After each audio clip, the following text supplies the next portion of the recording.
aziz yurtdoshlar, mustaqilligimizning 35 yilligi muborak bo'lsin. Bugun biz ulug' sana munosabati bilan hashar tadbiriga yig'ildik. Yurtimiz obodligi va farovonligi uchun o'z hissamizni qo'shmoqdamiz.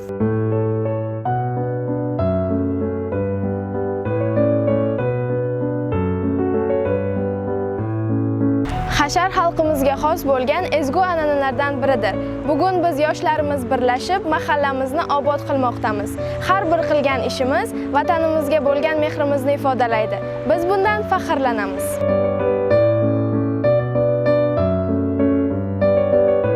Bugungi hashar bizga birlik va hamjihatlikning qanchalik muhimligini yana bir bor ko'rsatmoqda.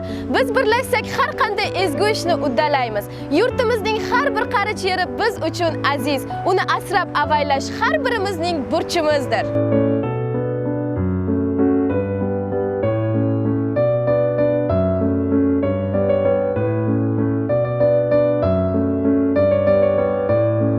Biz doimo tashabbuskor, faol va vatanga sadoqatli bo'lishga intilamiz. Bugungi hashar ham buning yorqin namunasidir. Birgalikda mehnatimiz bilan go'zal natijalarga erishamiz.